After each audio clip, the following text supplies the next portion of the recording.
And here we are, ladies and gentlemen, the fight of the century. Brian Heinz, the formerly illogically named Last Angry Geek. Today he takes on his greatest opponent. Diabetes? A good guess, but no. That's been kicking his ass for the last 5 years or so. No, we'll get to Brian's opponent shortly, but first, Orville, what's his training regimen been like? To be honest, Willa, not good. He's horribly overweight and has only been in one fight his entire life. In high school, he pissed off a classmate who then punched him in French class. C'est incroyable.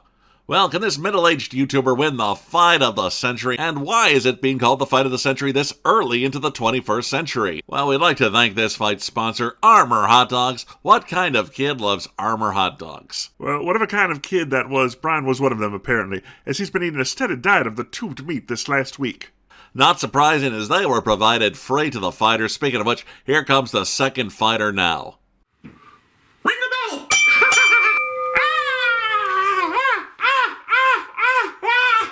I've never seen a man take such a horrible beating from an off-brand puppet. Well, even if you didn't enjoy this fight, friends, we hope you enjoy the show. Oh, they gots to enjoy the show, Willa. They gots to.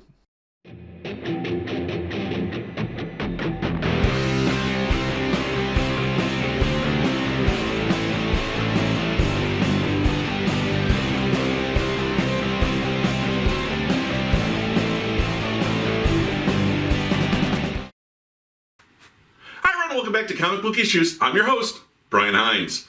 And superheroes are a funny bunch to be so entrenched in the comic book medium. They're constantly having fights and big action sequences, yet the medium is static. So you never see a hero throwing a punch. You just get a still image of them with their arm raised.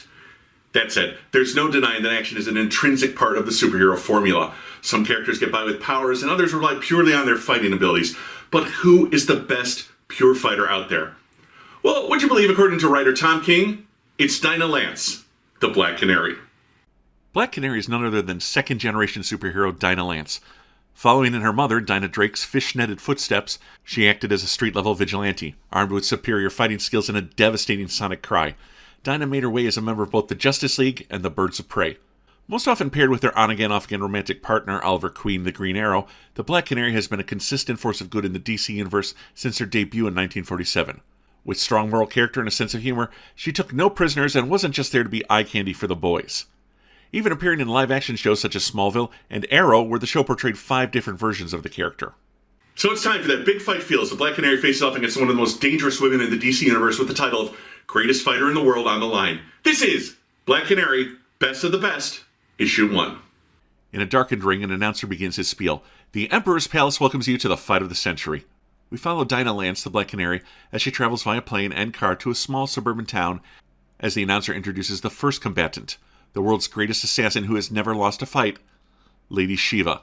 Dinah enters Drake's flower shop as the second combatant is introduced, Dinah herself, the Black Canary. I know what you're thinking, lads. A Black Canary and Canary Skello. Well, not when you take them down in the coal mines and the vein collapses, leaving you with nothing to eat or drink, no fresh air for days. That's when you get a Black Canary, because you have to chore it in your gas lamp. Just have enough rations to stay alive. No, I'm just kidding. They got coated in coal dust. That's why they're black. We were monsters, the God's gentlest animals. Monsters, I say. Dinah rings the bell and the owner enters. Her mother. She's surprised to see her mom as a blonde. She thought that was only for crime fighting. But hey, mom's not dead yet. The ladies have dinner, and Dinah signs an autograph for her little girl.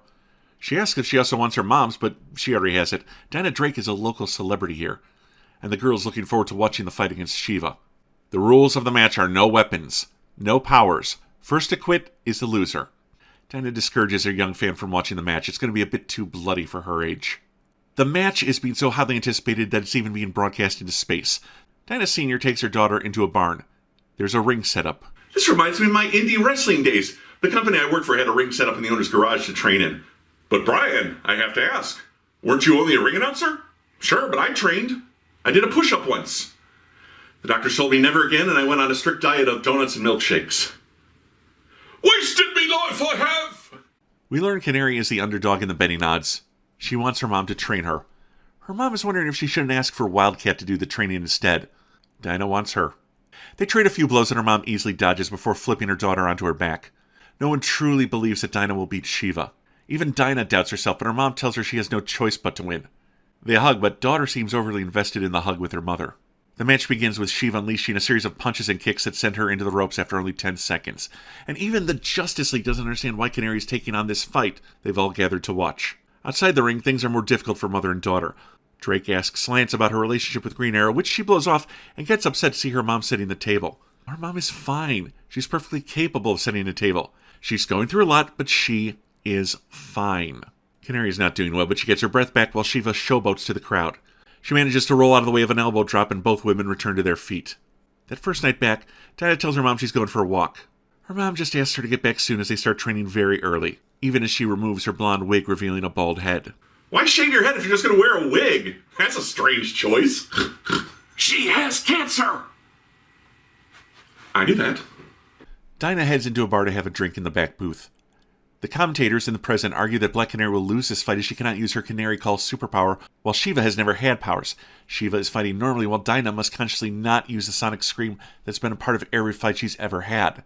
Even if she didn't use it, she had it in her back pocket just in case. That sort of change to one's offense will put her on the defensive. There's someone in the booth opposite of her. He mentions they're paying Black Canary to go down in the 6th round. In the ring, Canary starts to mount a defense. The man in the booth is none other than caveman turned supervillain Vandal Savage. Canary lasts 6 rounds, she takes a dive. He makes a ton of money and gives her a way to cure her mother's cancer. Canary and Shiva square off in what is not a fight for her life, but her mother's. And that's the first issue of Black Canary Best of the Best, a 6-issue miniseries. Fighting can be summed up in 2 words: hit or miss. You throw a punch, you hit or miss. You shoot a gun, you hit or miss. You read a Tom King comic book, it's hit or miss. But I kid Mr. King. That said, he has had a lot of really amazing comic books and a lot of really crappy ones. He goes all in on every story he writes, and sometimes it connects with the audience and sometimes it doesn't. And while it's too soon to say whether this miniseries will rank in the record books, we can decide on the first issue. Let's take a closer look at Black Canary Best of the Best, Issue 1. Actually, before I dive into the story, can I just say how great Ryan Sook's art looks? He's one of those artists who draws in a more realistic, less stylized way, but it works for him. Whenever I see his art, I ask, where have you been? How has the comic book industry not made this guy a superstar yet? He's got a crisp, detailed style. He draws excellent characters, detailed backgrounds, and yes, kinetic fight scenes in a static medium. The book is just gorgeous. It only helps that he's got his colors provided by Dave Stewart, best known for coloring the Hellboy books. As for Tom King, he's written some of my all-time favorite comic books. The Vision, which was a huge inspiration for the WandaVision television show, and Mr. Miracle being just 2 of them. But he's also written some poorly received books as well. Heroes in Crisis, anyone? No? Yeah, no surprise there. But I'm happy to say Black Canary seems to be erring on the side of hit rather than miss. This all goes forward on the concept that the Black Canary is the best hand-to-hand fighter in the DC universe. When asked that, I think most of us would say Batman, but it's not inconceivable that Black Canary is top 5. And while the story itself seems straightforward, we can tell there's a bit of mystery to it. Not the least of which is, why in the world did Dinah agree to this fight? Was it to test herself against the best and see how she fares? Was it for ego? Greed? And as a superhero, someone who has continually held herself to a high ethical standard, the question in future issues will be, can she take a dive and still live with herself? Even if doing so allows her to save her dying mother. How will she keep going forward knowing she sold out her principles, even if it was for the best reason possible? It's not until Dinah's mother takes off her wig that we realize that all her talk of not being dead yet is foreshadowing. Then we finally understand that there are life and death stakes in this book. But because that concept comes so late in the game along with the idea of the Black Canary taking a dive, the first 75% of this book seem to meander around a bit, lost in the overall flashbacks, side glances at the world around the fight, and even wrestling moves which frankly seem a bit out of place in a fight between 2 warriors. No offense to wrestling fans, I'm one of you, but when did you ever see Mike Tyson do a moonsault to win a match? Although that would be pretty wicked. What that time does do is give us a look at the relationship between the 2 Dinahs, how passive-aggressive it can be. 2 women with a taste for being the best are naturally going to butt heads. Add in the mother-daughter dynamic, and it's shades of Silk Spectre from Watchmen all over again. Issue 2 will give us an even better peek behind the curtain as we're shown just how much Dinah idolizes and resents her mother.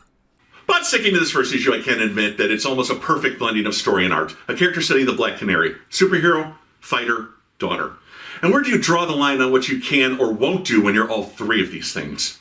I give Black Canary Best of the Best Issue 1 4 out of 5 stars.